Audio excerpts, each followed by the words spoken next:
Hey guys, so you're here because you need to figure out how to add in these new Unit 2 journal pages into your already existing ELA journal. So I'm going to go ahead and show you how to do that really quick.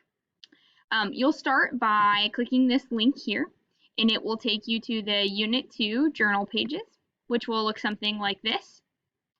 You're going to go ahead and start by selecting the very first slide. And you're going to want to select all of them, okay? And so this is the easiest way that I know how to do it, but I'm just going to show you how you select all. And you do that by first selecting the very first slide, and then you're going to push and hold your Shift key on your keyboard. So push and hold that Shift key, and then select the last slide while you're holding it. And you'll see that that selected all of these slides here for you. And then you're going to go up here to Edit and Copy. Great. So now you've copied all of these slides.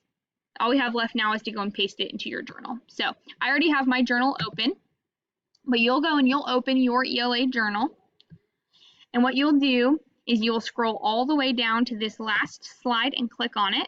And then you will go to Edit and Paste.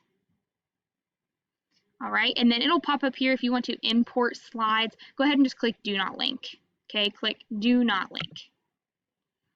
And now you have these slides already added into your existing ELA journal.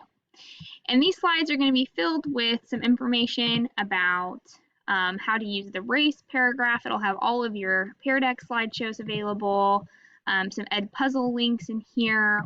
Your sentence starters for race will be in here. So when you need help figuring out how to start your citation or start your explanations, the sentence starters are here for that.